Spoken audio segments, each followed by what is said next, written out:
Hello, good evening. I'm so excited to be a part of the 1 week Intentional Parent Conference. This has been an amazing, amazing, amazing week. I can imagine that we're gaining so much from this amazing lineup of speakers who have just been pouring from their heart, teaching us from Monday, 3 speakers every day. Wendy, this is amazing. This is really, really amazing. Thank you so much for the honor of bringing me to be a part of this. I really like it that I'm a part of this. I just feel good that I'm just a part of this amazing lineup of people from all over the globe who are making parenting such a priority and they're sharing with us. I just pray that parents that are tuning in are not just excited at all the things the parent coaches are saying, but they're doing well and they're endeavoring to take note about the things parents, the coaches are placing emphasis on, and then we are making that determined effort that, you know what, I'm going to try this at home. I'm going to put to practice the things that they are sharing with us because it's important. I like the theme of the conference, which is parenting for a better future. I usually like to think that parents are the most powerful in the world because we create the future. And we have such an amazing opportunity to create a future from when the child is right in the womb before they're born, and then we take it from there. So I'm so excited to be here. Thank you so much, Wendy, for giving me this opportunity. I don't take it for granted. I never will take it for granted. Thank you so much for inviting me. So tonight, I'm going to be talking about 12 things every parent should know, but not to worry, I'm going to introduce myself formally before I begin.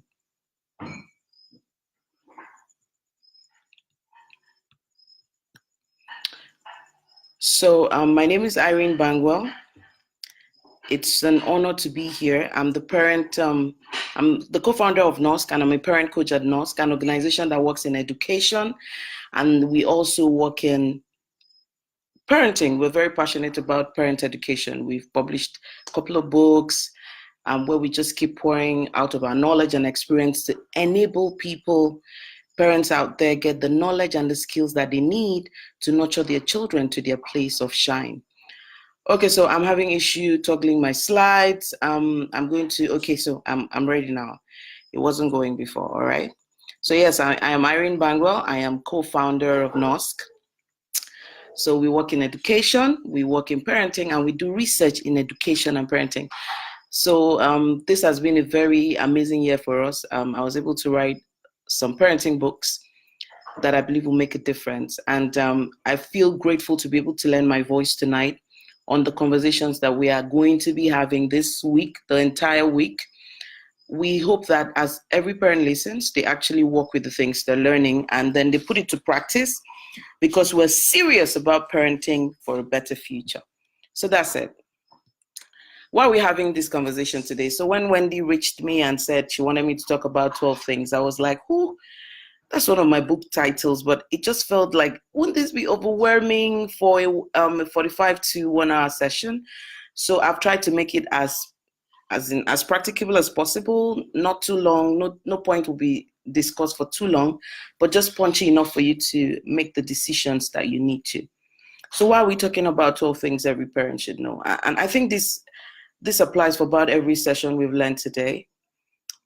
We believe as parent coaches that it is possible to start the culture of thoughtful, intentional, deliberate parenting. It is possible. I usually love to see people who talk about how their parents were very deliberate when they were growing up and what their parents did, how their parents did this and did that, and how it shaped them. I think God would bless those parents in those times, that generation, that they weren't so proactive about being intentional with parenting. God bless them. I also want to tell people who didn't have that luxury that you can start the culture. You can be the person who begins it in your entire lineage. Some parents say, man, I can't do better because I didn't see anyone. I say, yeah, because you didn't see anyone, you can do better. You can start learning. Coming to conferences like this helps you know what really works. So you can create a new culture. You can create a new culture of saying, My parents used to do this, but it ends there. In my own time, I'm going to do differently. And for me, this is the first thing I think parents today should know. We no longer have the excuse that my parents didn't do this for me, they didn't do that, they did that, they didn't do that. Our own is that you can start it today. And what does it take to start anything? It's a decision. Then you develop a plan, and that plan would include going for knowledge. That plan would include creating room for practice. You would make mistakes, you would learn from them, and there has to be a consistency, perseverance. You're not quitting. You've learned so much this week. Some of them are throwing you off balance. This is not what you're used to. Tonight, the first thing I want you to know about parenting is that you can start a new culture, and it is within the realm of possibilities for you to do differently than what you saw in your home. So my mom was a single parent, and I grew up with her siblings. While my mom was a single parent, I was blessed to have many fathers. I was named after her dad, and he played the role of a father in my life. And she had an elder brother and a younger brother who were also part of my life. They did amazing. They loved me. They supported me like they were the real deal. Howbeit, I sat down in that home and decided that I was going to create a new ideal, and I was going to marry, and I was going to marry right and raise kids in a particular way. I remember being asked in the university what course I wanted to read. I said, I'm just going to lecture, whatever will make me be available to my kids. So I'm saying this tonight to say that it doesn't matter where you started from as a child. You're now a parent. You have to create a new culture for that child that you brought into the world. So you can start a new culture right where you are by learning, by making a decision first, and by planning how you're going to acquire knowledge or going after knowledge. And when you do find that knowledge, putting it to test, putting it to practice, being consistent, you're on your way to the new culture, and you will be happy at your outcomes. I'm hoping you don't feel like my parents didn't do this for me and I turned out fine. I usually say you didn't. You could have turned out better. So now you have the opportunity to give someone else the opportunity of better. So that's my number one today. You can start the culture of thoughtful, intentional, deliberate parenting today. You can, regardless of how you started out. So this is one of my lines when I think about journey, but when I think about parenting. I think that life is a journey, and parenting is packing a child's bag for his or her journey. When Wendy started putting together this conference, one of the topics she threw at me was if I could talk about, do you want your child to be like you? And I really loved it because I wanted parents to see parenting as not the opportunity to live, to give your child your own life to live, but the opportunity of hindsight to tell someone that I know that line, I know where it ends, I know what I needed as a child, and I want to give it to you. I usually like to put it this way: when you're packing your child's bag for the journey, you want to pack them emotionally, you want to pack them intellectually, and perhaps more important than anything else, you want to pack them spiritually. Because life journey includes these three things. Your children are going to have to deal with things that the only thing that can help them is faith. And then they're going to have to deal with disappointment, when things don't go their way, when they are anxious, when they're excited, all kinds of emotional stuff. For me, emotions is really key because I was a very angry child. I was a little girl and I was very angry. I was very reactionary. I found out when I got married at 25 that I was still angry. So one of the things I set out to do with my parenting was not to raise angry kids. My uncles used to talk about how angry I was, but I felt that they needed to do something about it. I think they may have packed me spiritually, packed me intellectually, but I don't think enough attention was paid to my emotions. It was something that was entertaining at the time. So life is a journey. You're packing your child's bag for their journey. I know many things I walked away from that could have been awesome because of emotions. I know how many things I did and deprived myself of some opportunities because of my emotions. So this is me looking back and saying, no, I don't want my girls to go through this journey. So I want to show them to deal with this business, from how to deal with excitement to how to deal with disappointment. So, dear parent, my question for you at this point would be, what are some things you would like your kids to take on their journey? Looking back at your own journey and saying, if I could do differently, what are some of the things you could do? As a parent, you need to be able to identify these things. Some of them really help us when we are doing the everyday, when you're making a decision and asking yourself, am I too hard? Am I not too hard? What information do I need to give? What information do I need to withhold? At what age should I start? Some of these things help us make this kind of decision. So this would be my number 2. My number 1 is you can do this. You can do this even if you didn't see it. And my number 1 is you can do this even if you didn't see anyone do it. And my number 2 is, are you packing your child's bag for their journey? Are you packing them up emotionally, spiritually, and intellectually? And over my sessions, you see what I mean by all of this. So that's my number 2. My number 3 today would be, I don't know, this one, I'm sure you've heard it a lot through the conference. Today's world is so different from how you were raised, but that is a good thing.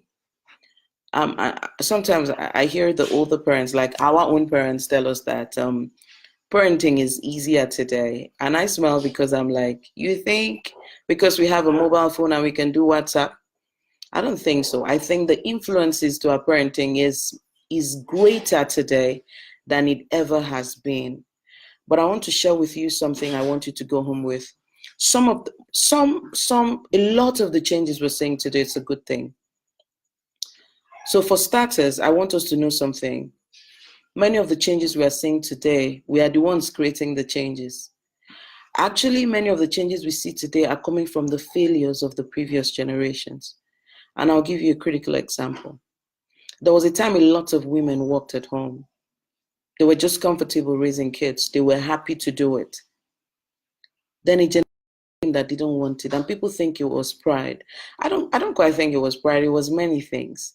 There were women who watched their fathers trample on their mothers and told themselves, no, I'm going to work and earn my own money. So those kind of mothers cannot be convinced to sit at home and raise kids. They love their kids just the same. But the reality is they saw something they don't want to reoccur. Some children were raised in homes that the fathers were amazing, the moms didn't work, but then the father passed and pressure came. Lots of pressure. People took advantage of them. Family members threw them out. And you see them say, no, I'm going to work. Some of the failures of the past generation is what this generation is responding to. So when we want to look at parenting and think that it was better that time, it's not. All we need to do today is find out what's different today and start making adjustment.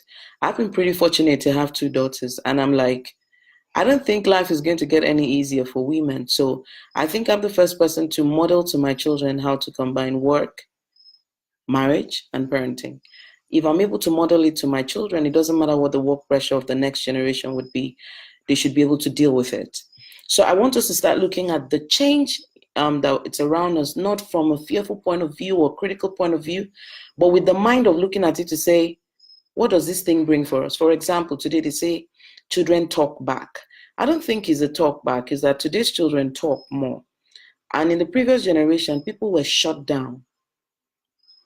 People say today's parents are a bit permissive. Some are, but some are just trying to strike the balance. They were living in homes, they felt something, they knew something was wrong. I mean, the kids who were raised in homes that they had a relative living in the house and abusing them, and their parents wouldn't believe them. So today they're raising kids and they're saying, I want to hear you. So part of tonight's conversation is, okay, don't throw the baby with the bathwater, right? How can we strike a balance? How can we create an atmosphere for our children to listen, to speak to us without making them brats in the process? It's not about saying, I'm going to stick with the old-time religion. The old-time religion is choking kids to death. It's about saying, what was the core in that old-time religion to use it today? That old-time religion, it was mandatory to do morning prayers in the morning, whether the kids were sleepy or not. They were flogging kids to pray in the morning, and kids became disconnected because they felt like God was somehow attributed with something else. So this time around, we're doing morning devotion, but we are coming from a totally different point of view where we are teaching children the relationship with God. So today's world is so different from how we were raised, but it's an opportunity for us to do it better, for us to make it stronger. We're not throwing away what our parents did. We're looking at the principles, but we're changing the approaches a little bit. We're giving our children relationship so that we can actually nurture them, because without relationship, whatever we do will be artificial. Let me end with this. In the previous generations, most of our parents thought that they were in charge when they could push us around, they could talk to us anyhow, and they could do it a lot in front of visitors. It's how they showed that they were in charge. The only problem was that we didn't connect with them, and we went outside and lived totally different lives from what they thought. I remember then when they used to say, this girl, she used to wear only skirt at home, went to the university, I was doing runs, and I'm like, the value didn't sink. So I think we should also learn from them that if you want your children to be morally straight, there's so many ways to do it other than bullying them around it. So that's my number 3. Today's world is so different from how we're raised, but it's a good thing. We can look at what we can learn from there and consolidate. We don't throw away any of the bathwaters with the baby. We pick the principles and we make adjustments. So that would be number 3. So let's go to the next point for tonight. So I started out by saying that it's possible to be intentional. Then I went on to talk about packing our children's bags. Then I went on to talk about how yesterday's parents were different from today, and that it can be a good thing. But here's the thing, one of the things I want us to deal with this generation of working parent, we need to attain guilt-free parenting. Guilt-free parenting for me is the ideal standard for raising children without the guilt of, am I spending too much time? Am I spending too little time? And then, how do I put it on? Guilt-free parenting is doing what you need to do per time without the luxury of unnecessary emotions. So I see 2 extremes. I see parents who work a lot, and to make it up, they buy kids too much gift. Even when it's not convenient, I need to give them a vacation. I work a lot. We're trying to make up for something. And in the end, sometimes we don't realize that today's children know that their parents work. What they want to see at the close of work is you coming back home to just talk about how their day was. Many parents today are indulging kids because they feel guilty about not being there. Then we have the other parent who is at the other extreme that feels like, man, all the work I'm doing is for you. I know how much I pay for your school fees. What do you mean by me attending PTA? So this is the part where I tell you that it's time to build relationship. The only way to get through this and have guilt-free parenting is when you're able to spend time with your kids. You know what happens when you spend time with your kids? You build relationship. On the days you're not available, they know. So I'm a parent coach, and it's an exciting journey, but I work full time. I pastor a teens church. My life is crazy full. My kids know that I can be a workaholic, but my kids cannot say I don't spend time with them. It's crazy. When I get home at 5 p.m., my kids believe that before they go to bed, between 6 and 7:30, be something playtime, right? So we come, I lie on the bed, we're gisting, talking about different things, we're catching on and blah, blah, blah, blah, blah. And I leave for work the following day. If tomorrow I have a meeting, by the way, we have a family coffee of a time we cannot be out of the house. One of us, dad or mom, both of us can be out at a certain time. So we come home and we invest in the relationship. Guilt-free parenting is that approach where the children don't now become a bondage for you. You're now, they're going to say this, they're going to say that. All those kind of emotions. It doesn't even allow you to discipline them right. They do wrong, but because you've not spent time with them, you become permissive. It becomes a problem. So guilt-free parenting for me is, I'm as realistic as I can be. I'm available to my children. And when I'm not there, I have already invested something in that vault.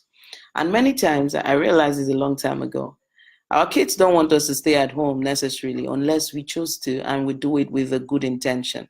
Our kids want to know that, hey, in spite of all of this, mommy did this. Like every time we show up for their open day, you showed up in school like, hey, my mommy came, right? They didn't say you should follow them to school that day. What I'm saying in essence is to attain guilt-free parenting, you need to plan. You need to reorganize yourself and not be too tired every day. You need to invest in reading with your kids, talking with them, and keeping the communication lines open. You need to be able to call from work and say, hey girls, what's up? Are you back? Have you eaten? Did you do this? Did you do that? That relationship will help you deal with the guilt that comes with working. Because today's parents almost can't work around this. You have to work most of the time. But I'm asking you to make sure that you're not sabotaging yourself emotionally and your children in the process. Because when you feel too guilty about working, you're going to go on the wrong dial. And I'm asking you to say, please spend time with your kids, talk to them, build relationship with them, play with them satisfactorily, make weekend a soaked in experience so that if you have to work late sometimes, the kids are not going all rebellious on you. It helps. So today's parents have to deal with the fact that they have people living in their homes. I mean, this is one of my favorite parts of the conversation. You're going to have people living with you, raising your kids. One of my first caveats is don't bring people who are not educated to live with you. It seems a bit extreme, but those people, I call them assistant parents. You won't be around. They need to enforce. So some of you have really strong values you want to pass on to your children. But you bring people from the village or somewhere, they're not as educated, they don't share your values, but they're the ones with the kids. There's going to be conflict. There has to be conflict. There must be conflict. So you have to bring in people who are educated. When it comes to intentional parenting, you have plans, so you have an age limit that you would no longer allow people to live in your house. You have system, you have structure. So for example, I hope Wendy's okay with this. A few months ago, I and Wendy met, and Wendy was talking to me about an age that when her children got to, nobody was to live with them anymore. And when she said it, it really caught on with me.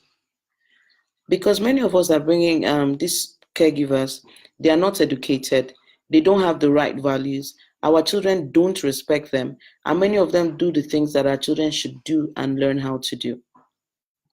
So for me, the first thing is bring someone that you can train and inculcate your own values. The second one would be treat them with respect so that your children can treat them with respect. So I have 2 foster kids at home right now. And my kids know that when mommy is not home, they are the authority. This is because children can be manipulative. Your children can be totally different when they're with you and when they're with caregivers. So because you want your value to be sustained, right? Whether you're there or not, it's important to give the people who live with you same respect. Hold the non-parental caregivers to the same standards you hold your kids. They lie, you let it go. Your children lie, you flog them. Conflict. Because now the non-parental caregivers don't know what to supervise for. So in my home, I hold everyone to equal standards, including when to go and read and do homework, including when you need to close off from the kitchen and get inside. So that the same pressure I put on them, they can pass it to children. And when I mean pressure, I mean healthy pressure. They can put it on children. Because this is me trying to work out my way as a working mom. How do I keep staying at home? How do I maintain standards at home when I'm not at home? I know the kids closing at school at 3 p.m. Between 3 to 5, it's a lot of time. Or 3 to 6 p.m. when most of us get home. It's a lot of time for junk to happen. So I make sure that I hold everyone to the same standards.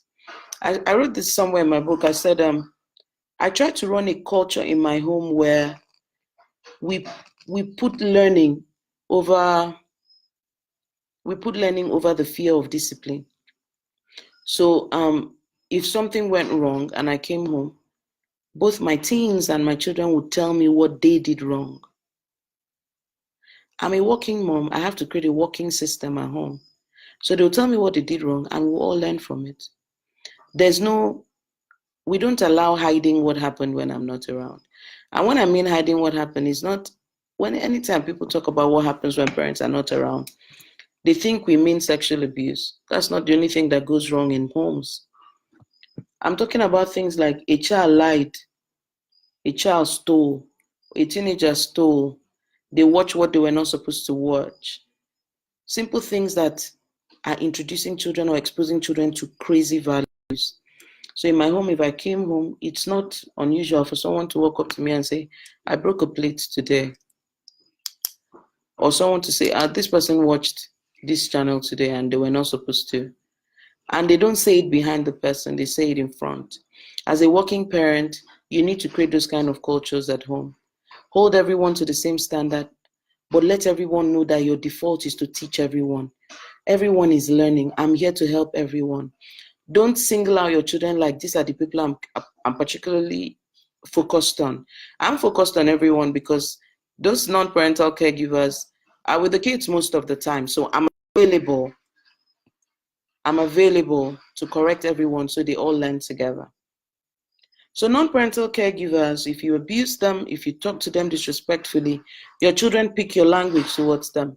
And when you're not home, your children say it to them, say it to other people at school, say it to themselves, and before you know it is deeply entrenched. So in my home, we have language codes that applies to everyone. So this kind of things help you. You're not at home now, so there's someone at home with your kids. You want them to still uphold your standards even when you're not at home. Are we following so far? Let me check this. I've just been looking at my slide the whole time. Let me see if everyone is following. Okay, so if you have any question, don't worry. I'm going to be taking questions at some point. I didn't even realize I could look at the comments until now. Thank you so much for joining. I'm seeing ZOB, Amarachi, Chinyere. I'm going to look at all the comments as soon as possible. Thank you so much for joining in so far. Thank you so much. Wendy, this is beautiful. I'm just enjoying this whole process. I'm just enjoying this process. Thank you so much, Nick Alba. Thank you, thank you, thank you, thank you, thank you. So we're good, right? Yes, you're good. Thank you so much. I'm going on. Let's go ahead with this. Thank you. Yes. So I've talked about 5 things so far. The first thing is you can start a new culture today. The second is that you're packing your child's bag for a journey. Make sure you've packed them emotionally, intellectually, and spiritually. It's very key. These two are very key. I talked about the changes in today's generation. We don't throw away the bathwater with the baby. The changes don't make parenting today easy, but we are supposed to be able to adapt, pick the principles from the previous generation and create a whole new approach for this generation.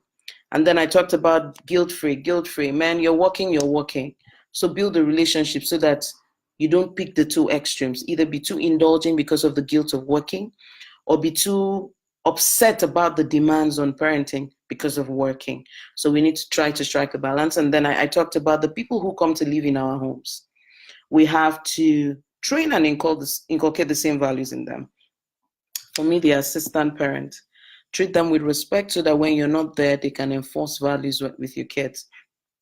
Hold them to the same standards as you hold your kids and create a culture where they want to learn more than they want to make mistakes. So it means that you have to be a storyteller. Parenting has a lot of storytelling. So I'm talking all the time, and sometimes, man, I want to take a break, but I realize that when I'm not home, is what I say they remember to enforce.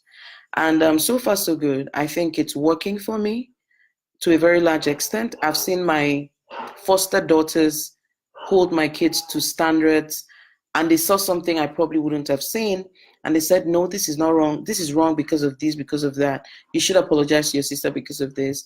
And I like it that on the default mode, whether I'm there or not, they're holding each other to similar standards.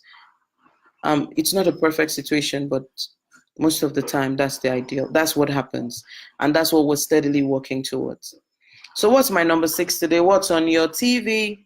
So while writing the book, 12 Things Every Parent Should Know, I had to do loads of research. And one of the most interesting things I found was that having TV in children's rooms was bad for their health, mental health, and physical health. I don't want to go into that, but I just want us to know that TV is one of the introductions to help us with our ever busy schedules. We are so busy, so we're looking for alternatives. We subscribe DSTV non-stop, so the kids have access all the time. But the research is saying too much TV has negative effects on kids. So I've been privileged to work with teenagers for how long? 2008 up till now, 11 years yet. I've seen the impact on TV on them. I've seen how TV shapes how they speak, what they believe, what they accept is. So I always like to put it on a scale. You're not home, you want them to be busy because you feel that being home is better than roaming out in the street. So you want to give them entertainment.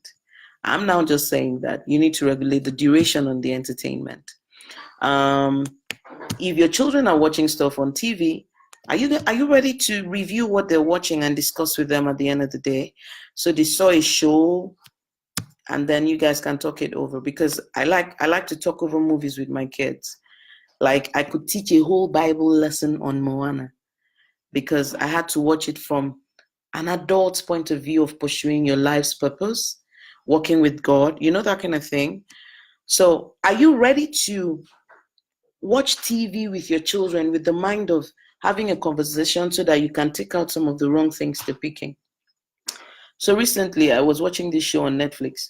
I wasn't watching it. I was with a friend who was watching it. So she actually called my attention to it and said, look, teenagers are watching this show. The show has truth, great concept, which is the thing, because most of the time it's not totally junk. No, like a series is not all junk. It will have an amazing story, lots of truth, real life experiences, things you can learn. But one or two things will be thrown in there that are really questionable.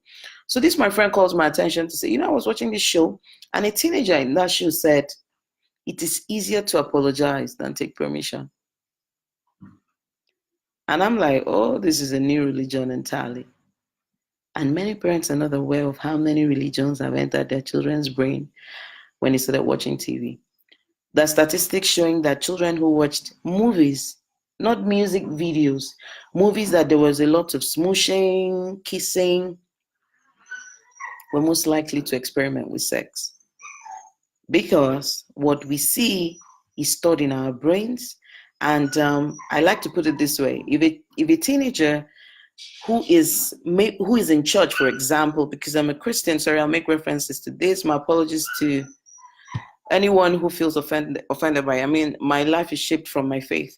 So if a teenager who is a Christian, for instance, is told that you shouldn't have premarital sex, and then they watch TV where there's sex, they start to feel sympathetic about the people. So they watch TV shows where somebody's about to have a fling, and they feel like, oh, she's really so in love with him. Okay, let them just do this. Every time they watch that, it weakens their resolve to not have premarital sex.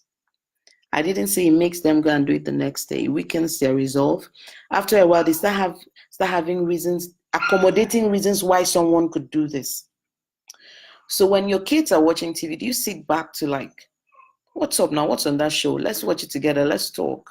Not from the bring PowerPoint, let's learn about it, or just a discussion, so that we can do, like, I like to call it the purge. One day I was watching Frozen with the girls, and one of them said when Anna woke up, when they went to wake up Anna in the movie, and they told Anna that that day was coronation day, they asked her, are you sleeping? She said no. So one of my daughters said, Mom, she just lied. She was sleeping. Meanwhile, we watch all these shows every day that make lying look like nothing. And those things are shaping our children's lives, especially because they laugh about them. So are you willing to sit with your kids and like really go through some of the things they are beginning to buy into, believe in, be sympathetic towards, and all of those kind of things? So this is now me talking about what teenagers watch and young children watch. Are you willing to sit down and discuss with them and see what they're learning? Excuse me, and then just talk through with them. But that's when it's children watching. What about parents who watch TV without regards to the rating of the show? Some shows say PG means children should be watching that with parental guidance. Some say it's for age 13, 16 plus. And some even say there's going to be sex, nudity, violence, and strong language. And parents see all of those codes on the DSTV. There's a reason DSTV have it when you press the I button to see what the nature of the show is. Some of our kids sit down with us when we're watching these things, and they're poisoned for their mind because their mind is fragile. Even an adult that watches a show that is permissive about infidelity long enough is going to bulge. Let alone a little child who doesn't really have their whatever, they're not as formed as the adult.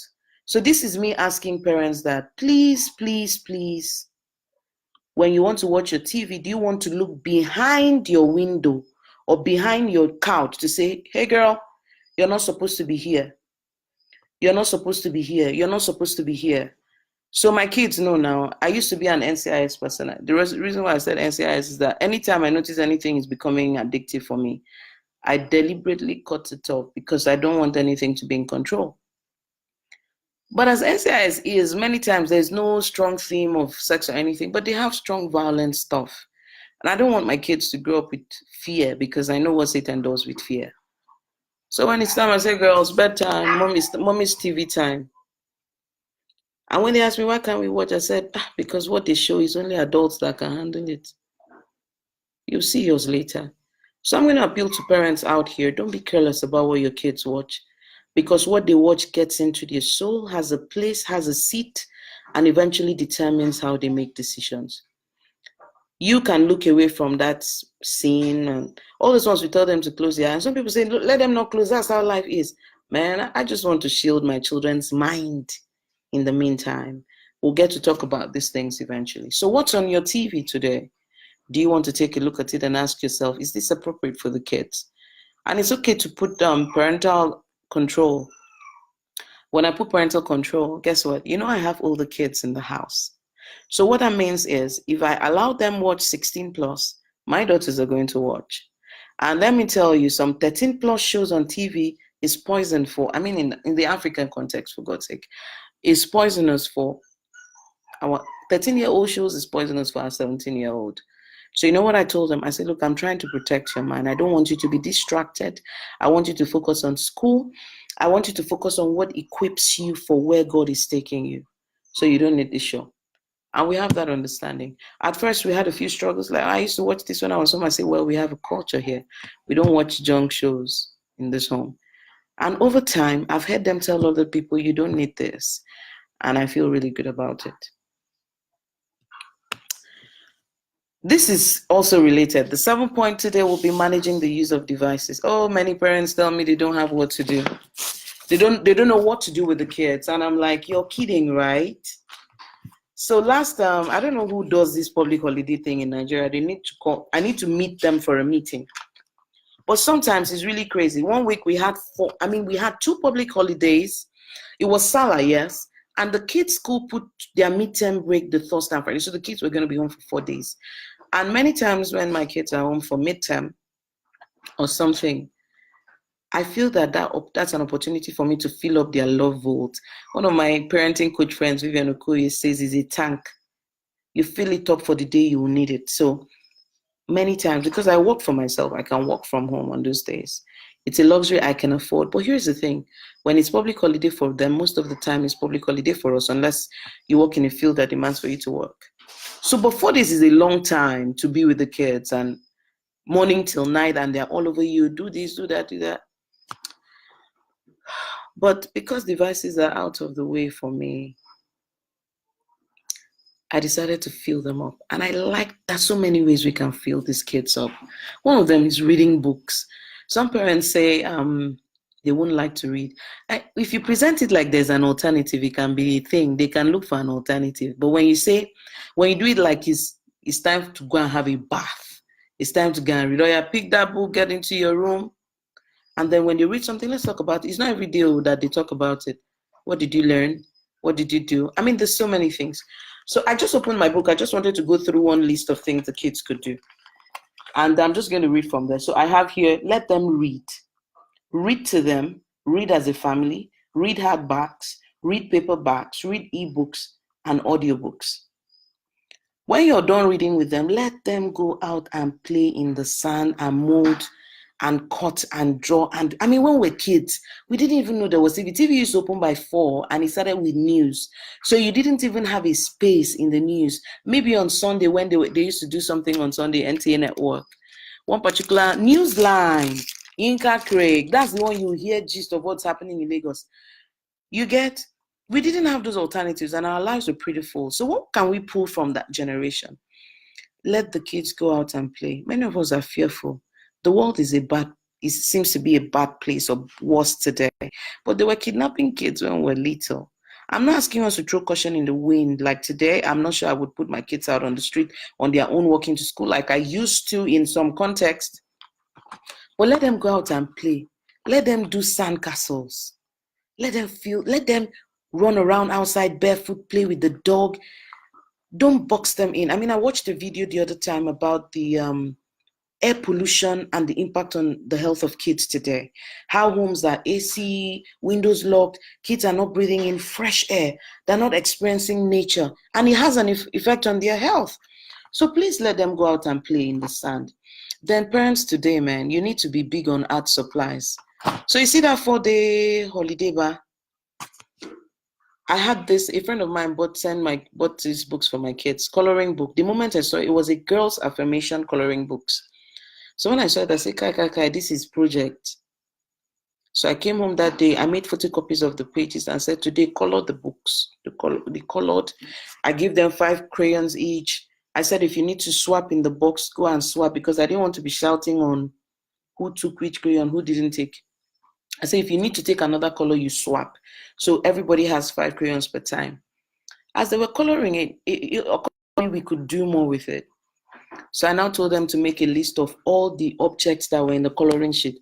Butterflies, stethoscope, microscope, birds, cats, dogs, girls, boys, trees. I said, make a list of all the words you found in that coloring book. And that was day 2, by the way. And they did, when they were done, and I said, so you're now going to build a storybook. You're going to make a new story. I got them A3 paper, A3. Is that, yeah, that should be A3, a lot bigger, like 2 times of A4. And so you're going to make a storybook. So cut out the object in your coloring sheet, paste it, and write a story beside it. It will interest you to know that that's how our 4-day holiday went. And some parents say, you don't know my kids. And I say, you're the mom, you're the dad. You nurture anything you want to see in your kids. They start out with a struggle. You explain the standards. You tell them what the benefit is. You explain how you're going to support them through it, how you're going to help them. I'm going to be here for you. So I'm not saying go and do this and go. I'm going to be here to help you sort it out. Then you reward them. Our work as parents is to create culture, nurture. That's why I like the word nurture. We grow them into things. You can decide that you're going to grow your kids into things. Something Wendy said early this year. She put up a post that if your kids were reading 30 minutes every day, she calculated how much they would have read. And my kids, I don't know if to say my kids are big readers, right?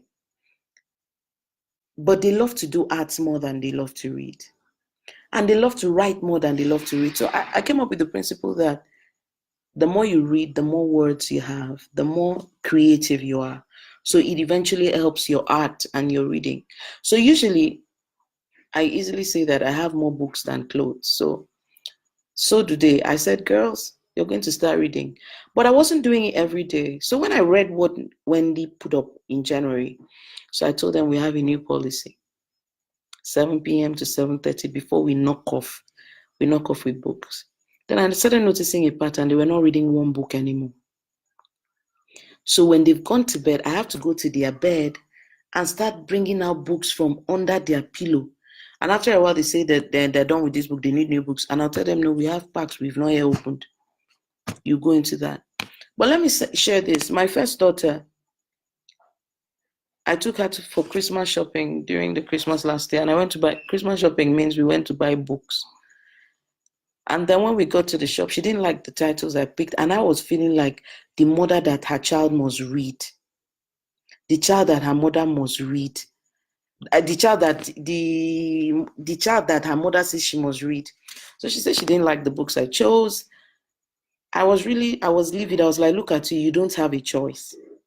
But then later on, I asked her, what do you mean? She said, I love books with pictures. I like to see it happen. And I was like, yeah, she's a visual. So when I buy her storybooks that are just text, they don't work. So it means that many times we need to look for the kinds of books our kids want to read. And we start there, but we have to do it consistently. So Wendy, we've really improved in how frequent we read. And then the other day, Farida, see, all of you that are here listening to us are parent coaches, you don't realize we are still learning from each other. So Farida put up something about when our children learn how to read, we don't stop reading to them. And I was touched because the moment my girls they learned how to read, I was like, yeah, off my back, I'm no longer. But when she said it, I said, you know what, I'm going to go back to this. So here's the thing. Devices are not the only thing. But let me put this caveat. I didn't say your children shouldn't use any devices at all. Research shows that over 2-hour use of devices is detrimental to their health. And I agree. But one of the reasons why I think devices are a problem is because we use a consumption-oriented approach to look at devices. It means the child just watches TV, watch. I think we can flip the use of technology. Let your children learn how to do something. Let them learn how to dance ballet by watching a ballet online channel, for instance. Let them learn how to code. Let them learn how to plant. So if we're using devices, can we watch, then do something? Watch, do something. So that when we are watching with the intention of learning instead of mindless consumption. So when we're talking about devices, the list is endless. And I had to just stop there. I also said, so we need to get art supplies at home. We need to teach them how to make and fly kites. And then we need to buy creative toys that build their thinking ability. Building blocks, Lego, and all of that always top the list. So I've already started talking a bit about this. Look, so this is big for me. In Africa, we are not very deliberate about empowering our kids. A parent would say, oh, I pay really high school fees and my child goes to this fantastic school. Hey man, today's generation, we need to tap into their talents.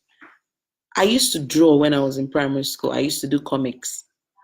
And I used to trace Christmas cards. And everyone used to talk about my handwriting. So I would come home, pick papers, cut, make things. And one time we had this sitting table in the house. I grew up in Calabar, by the way. So we had this center table. I said sitting table, center table in the house that was covered with a red leather.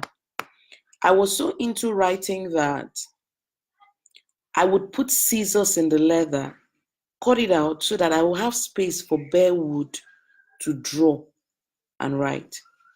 So my sweet, sweet, sweet grandma didn't understand it. So she thought that I wanted to be a secretary. And she was like, we're going to beat the secretary out of you. You have to be a doctor. You have to do this. You have to do that. And that's how I disconnected from art. I'm surprised that my girls all have that affinity because no one draws in my house anymore. So I don't know where the thing came from. But what now happens was when I got into SS1, I would do biology and I love to draw the human skin, the human ear, you know, those kind of things that seemed a bit complex, amoebas, paramecium. I wasn't a science student, so that was my closest shove to it. So, I mean, that was my closest, whatever. So I love to draw, but by this time it was over. And later on when I left school, I would find that I wanted to write children books. But up to today, I never quite have the confidence to think that I can write something kids will enjoy. This story is not alien. A parent listening to me today has similar experiences of things they were genuinely interested in, gifted in, but parents didn't endorse. Today's parents need to step back and know that we don't make the kids we give birth to. God made them, has a purpose for them, and each of them is like a toolkit. They are packed with what they are here for. We see something in them and we realize this is special. Our children are going to exhibit things that we don't know what to do with. We just need to trust. The other day I came back home and in my bedroom I saw rusted metal on a seat. My first inclination was to call the bigger girls. Did this come out of a bag? Did it come out of something? And when everybody started saying no, I just had a witness to call number 2. And I called her, I said, baby girl, did you bring this home? She said, yes. She picked it on the street. She was 2 or 3 when she started calling herself Fixer Girl. She wants to fix things. She was a baby. She would dismantle things and put them back together.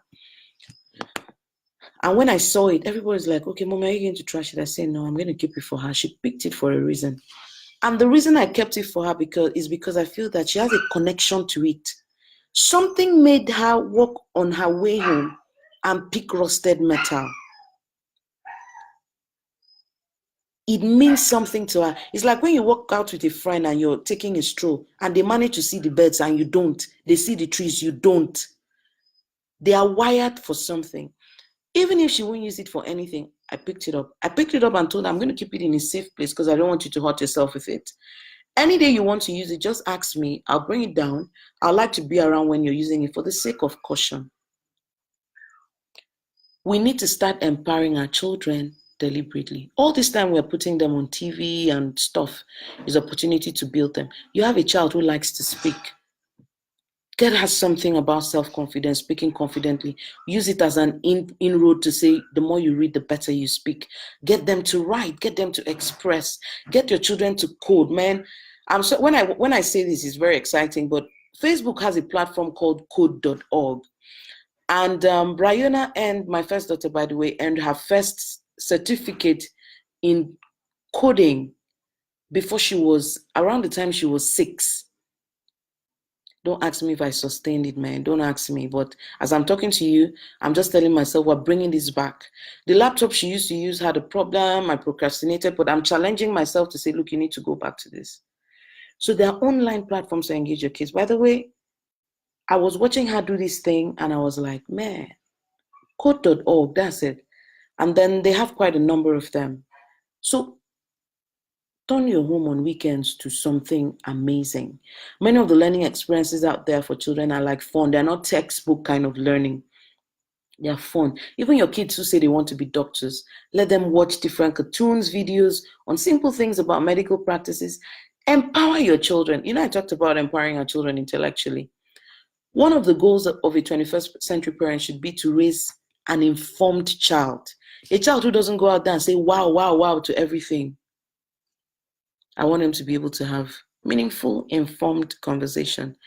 Because sometimes the world is crazy. They just want to sweep them off their feet, new principles, new theories, new this, new that. I want my kids to be informed enough to ask the right questions. It can be a strong thing for peer pressure as they grow up. The more informed they are, the more intellectual they are, the better they can be. Intellectual does not mean arrogant and anything. It just means they are informed and they can hold a decent conversation. So when someone walks to them and tells them that if you sleep with a man, your breast will be bigger, they can say, help me make the connection. The penis is reproductory. The breast, I want them to be able to break it down like that. And it's best if they are informed. And that means they will ask you questions and challenge some of what you think, albeit in a respectful way. So this is number 9. It just keeps getting better. This one is going to be pretty brief. So today's parent wants school success by all means. And in the process, we're crippling kids. When I say school success by all means is that, I'm in a Facebook group where last week, a WhatsApp chat between a parent and a teacher was brought up where a parent was asking a teacher to promote their child who is not doing well. So the first thing I want to say today is that school success is not a question of genes. School success is a question of building the right habits. And only parents can help children build the right habits. So it is not totally, unless a child has been identified as having a learning disability, they're capable of school success. So instead of trying to look for a way for teachers to help your child, we call it help, but they destroy the kids in the process. Instead of you to get the teacher to help the child, see how you can create a routine that helps the child to be more responsible about schoolwork. Life-changing school success is a combination of successes and failures. And it includes your child learning from their mistakes. You know, things we learn from mistakes is really incredible. The child learns that it's not always about them. The child learns that when you work hard, you get results. I had to dedicate it to, I've worked in education for this number of years, and I have seen brilliant children fail. parents run around, and I knew that they just needed to give that child the opportunity to learn from their mistakes. So if you don't want to regret in the future, give your child the opportunity to experience life-changing school success, the highs and the lows of it. Let your children be responsible for their education. Don't call a teacher to give your children grades. If your child is not doing well in math and you've done the best you can, then they don't need math. You don't need to bribe for them to get math. You bribe in primary school, you're going to bribe in secondary school. And unfortunately, school is supposed to help children come alive, discover their strengths, their weaknesses, their talents, their giftedness, behavioral habits to form. When you pay a bribe, you boycott the process of their learning. So you don't even allow them find their way. So your child finishes school, but didn't discover who they are. So now they have a first class that, or let me not say first class, they have a certificate that they can't back up. Unfortunately, while that is not the end of their life, they don't believe in themselves anymore because we patch them through the entire journey. So for me, life-changing school success must be a combination of highs and lows. And dear parent, if you want your children to get the best out of school, allow them go through the process, learn, make mistakes. Your work is to be there as a guide. And there's several habits to put in place. For starters, get them to bed on time. Children have a number of hours they need to sleep every day. If your kids are not sleeping for this number of hours, they are paranoid when they're heading out. It affects schoolwork and all of that. If your kids are careless, they forget homework, forget water, forget stuff, they're not going to do well at school over a long time. So there's simple things as a parent you need to put in place instead of looking for the escape. Children who fail in school are not necessarily those who fail in life.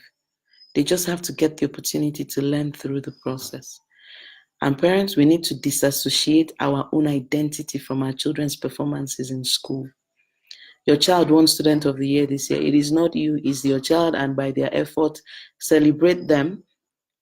But don't celebrate them in a way that if it was otherwise, you would die. You won't. Your children's journey is unique to them. Allow them have it. So I'm going to be wrapping this up. I thought I was going to be faster than this, but I'm good. We're getting there. How is your marriage and relationship? How your marriage and relationships are shaping your child's definition of sex, love, and marriage?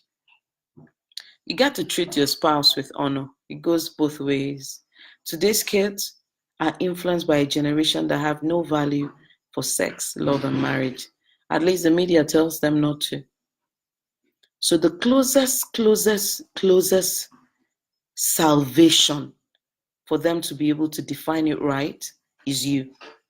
So some parents are single parents. My mom was a single parent. And sometimes she tells me she doesn't know how I managed to still have respect for men folk with my dad not being there and all. Well, here's the thing. I had other men around who helped me contradict it. And but then I think having a strong spiritual background helped me know that I can't be limited by my own parents' limitations and all. I can build anew. But every day I want parents to know that what we do with our marriages is important. Even when you're no longer with the person who is their parent, honor the parent, honor the person. Let them see a respectful, responsible relationship between two of you. And someone say, well, they should find their way. I mean, see what their dad did. Okay, so their dad did this. But if your children have the wrong picture, they're going to draw it on themselves. You're going to have kids who wake up and say, no, I don't want to marry. I just want to have sex and have kids. And people today say, it's okay, you can make the choice. Yes, it's your body, it's okay. But we've started a cycle of dysfunction in the process. So I'm so grateful when I talk about these things because I was raised by a single mom. So you know that this is not me labeling. This is just me saying, don't let one person's failure birth successive failures. Don't let one person's mistake now determine how other people's lives should go. I would really love for parents who've been in failed relationships to look at your children and say, look, your mom and I are not the model. We made mistakes. There's still things, it can still be good. So that your children can at least start on a fresh slate. This is what this part is about. Our relationships are key. I remember watching War Room, and my first daughter happened to watch War Room with us when it first came out. And We're just excited.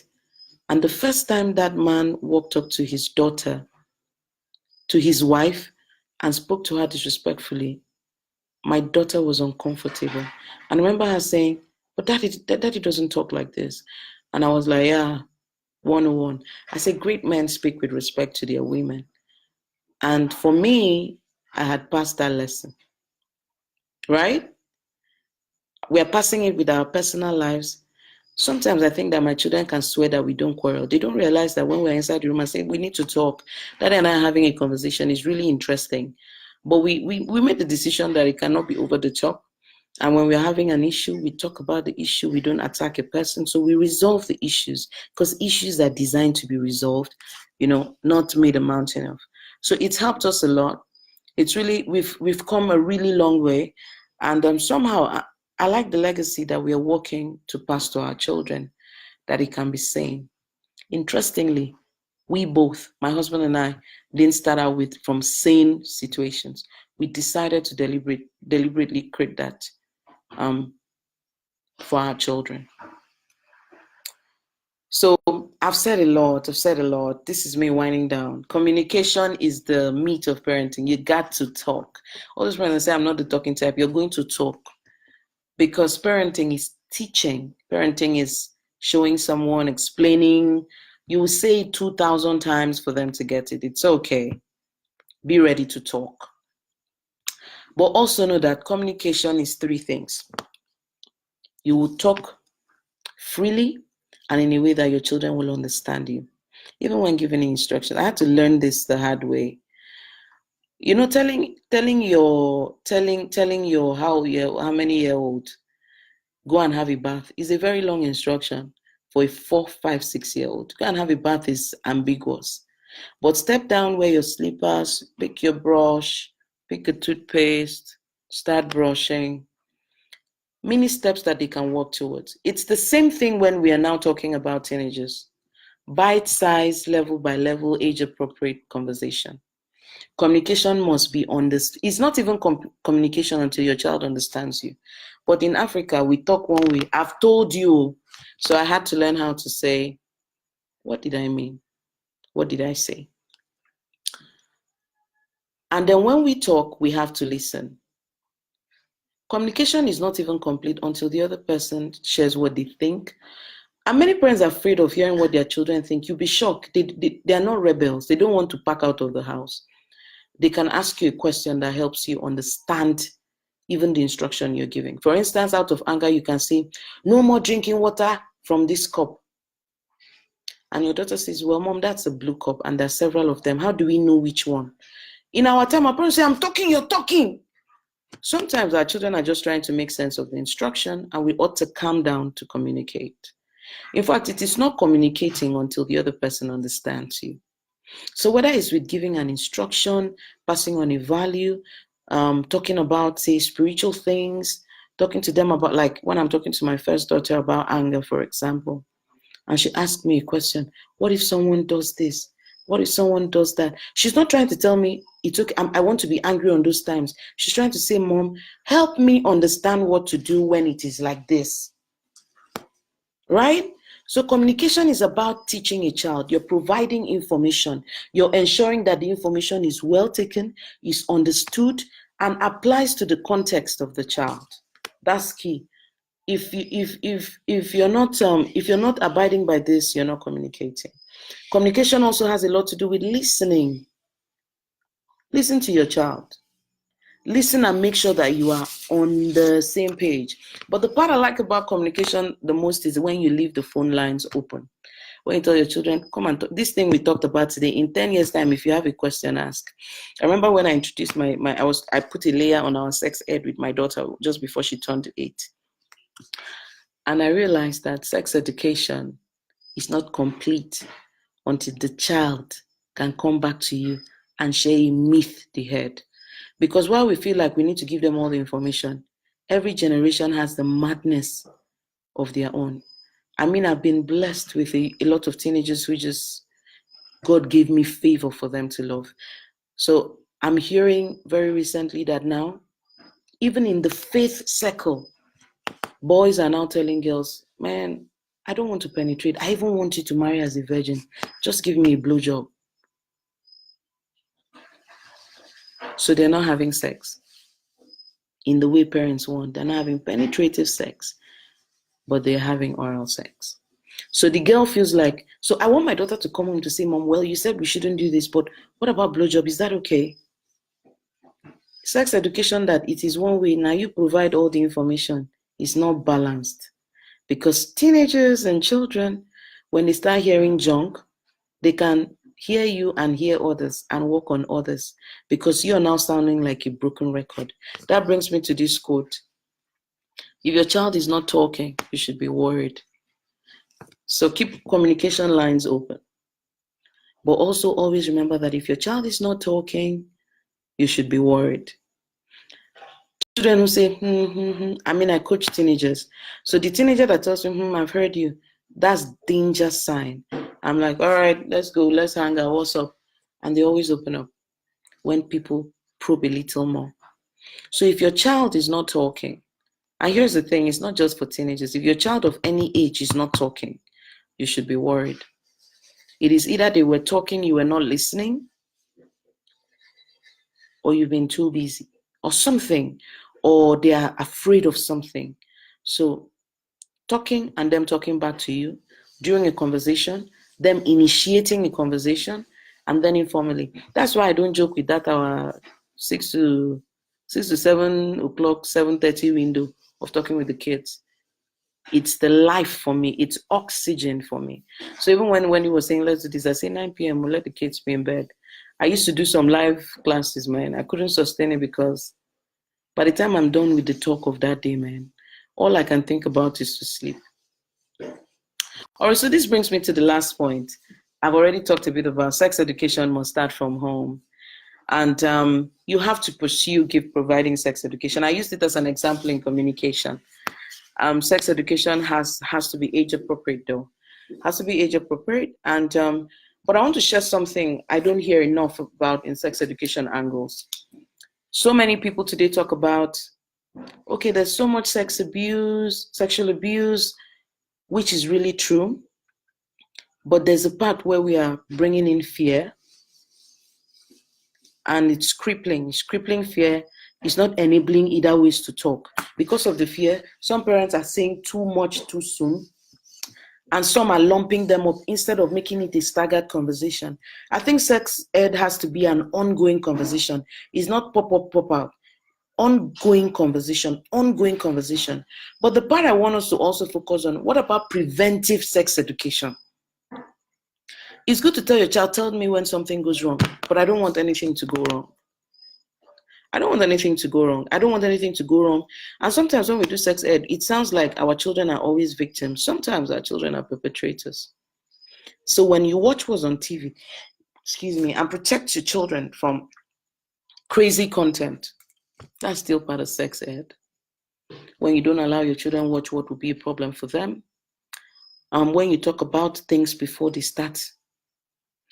There's a time to talk to children about porn before someone else talks to them. There's an age to bring that. Preventive sex education. Talk with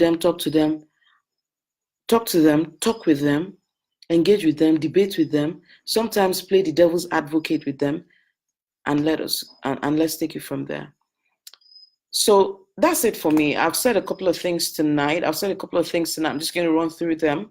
I started out by saying that you can start the culture of thoughtful parenting. You can become deliberate today, even if you didn't see any examples and role models. Life is a journey. Back your children emotionally, intellectually, and spiritually. Today's world is different. We can learn from the other and change our approaches, but everything is not wrong. And the next time your mom says you have it easier, tell her you don't. Guilt-free parenting means we make time to build relationship so that the guilt doesn't make us sabotage our parenting. Then we talk about having these people at home, holding them to same standards, giving them authority, ensuring our children respect them, and making sure we have a culture where we love to learn more than people are afraid of what will happen when things go wrong. And then watching what's on your TV is key. There's so many things to do, but one of the things with managing devices is flip the use. Don't let your children be mindless consumers of technology.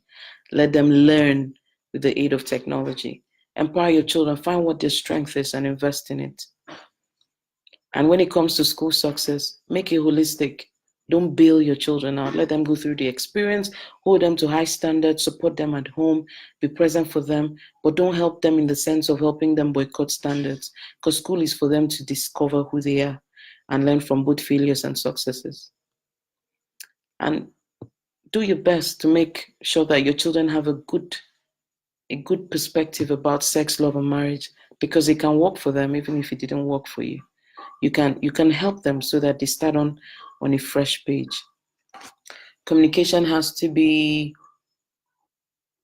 ongoing, friendly, trust-oriented.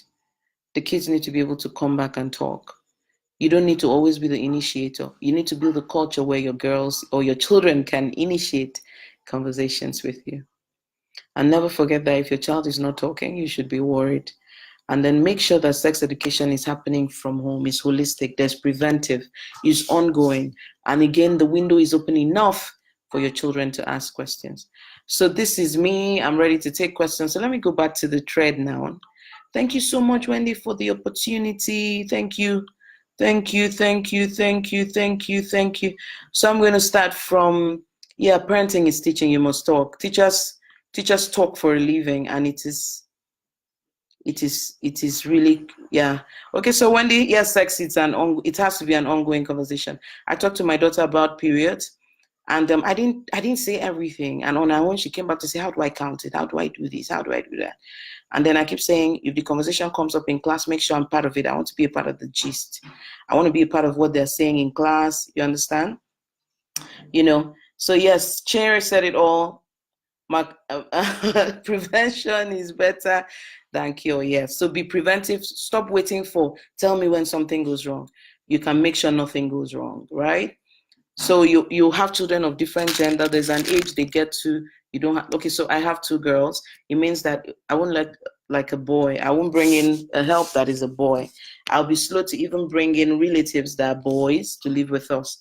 I'll be really slow, not because they are all bad, but because I don't want to give a situation where I don't want to give room for, that kind of thing. Yes, okay? So so there are new ways of talking about sex now. The new ways are telling the kids, no penetration, but let's do blowjobs. Yeah, so, so I've had a good time here. I'm still looking for questions. Thank you so much, Chinyere, Amarachi, Wendy. You guys rocked all over. Thank you so much, Iloa Kemi, for joining us. Thank you so much. I've had a good time here. Some parents are not helping issues. Yes, we are impersonating common entrance, impersonating JAM, impersonating WAEC. If you wrote the JAM, did the child go to read the course of their design? I want my kids to read the course of their design. So thank you so much. I've been really privileged. I've been really privileged to be here today. Thank you so much. Oh, thank you so much. Thank you. I'm really honored. Thank you so much. So Wendy, 5-star to you any day. You're a rock star. I love you. And you are crazy, by the way. So you're crazy to do this. When I saw the flyer, I was like, this is loaded. Yes, Wendy has a new YouTube channel, so you can always catch the replay. And please share the videos of all the sessions. And don't forget our focus is on parenting for a better future.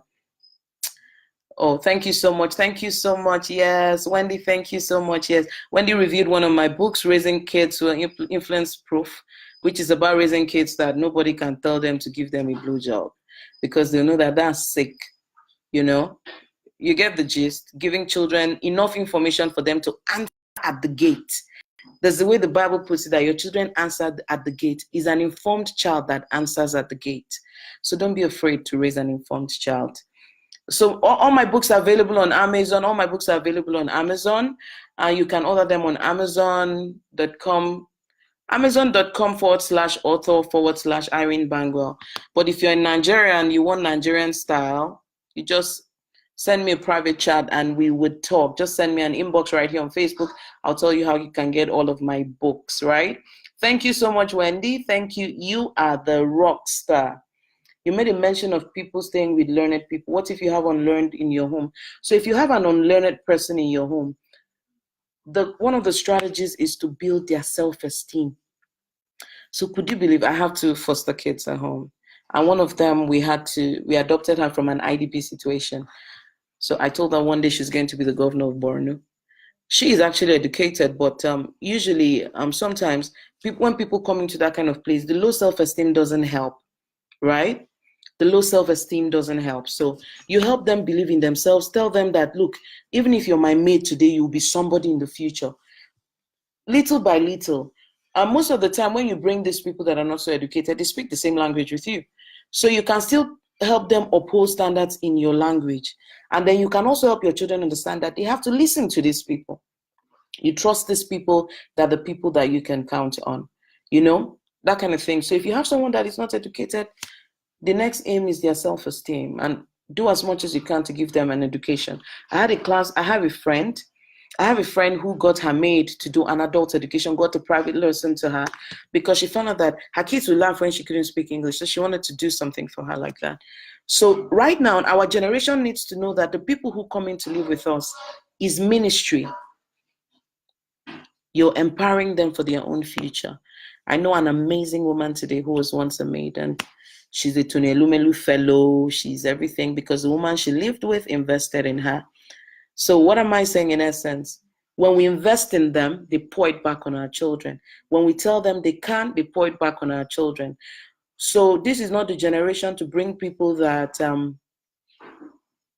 you look down on. They won't be able to uphold standards in your absence. And that's the thing, because you are not there. You're working. So you need them. So you need to make sure there's a strong front. So I have a really strong front at home with my teenage girls. I trust their values. I trust that a man will not knock my door when they are not, will not knock my door and enter. And the day I told them that no boys are allowed in the house, the caveat was, if they molest you, you won't forgive yourself. So this is not me saying, this is my house, nobody comes in. This is me saying, I'm trying to protect you. So I help them see themselves in a particular light, and they essentially take you from there. So I have had the awesome time. I've had an awesome time hosting this session on the Intentional Parents page. Wendy, you're my rock star. Thank you so much. So yes, if you want my book, it's all on Amazon.com. If you want to buy from Nigeria, Nigerian style is definitely more affordable than Amazon style. Just send me an inbox. I have 4 books. The first one is Raising Kids Who Are Influence Proof. It's about peer pressure. How do you get kids who can answer at the gate? The second one is Moving from Overwhelmed to Overwhelmed. Working moms need a break. So that book is mental health. It's mental health for moms. Then there's 12 things every parent should know, which is part of what I shared tonight. And then the final one is Back to School Success Kit. If you read that book, you will tell your child to jump and they will know how to jump. So thank you. If you want to read any of my books, just reach me out on Facebook. I'll be right there. If you live outside of Nigeria, you would like to order, it's all available online. It's all available on Amazon.com/author/Irene Bangwell. I love you guys. Super parent. Let's do this. Together, we are raising an empowered generation, and we would be happy for it. Thank you so much for having me, Wendy. God bless you.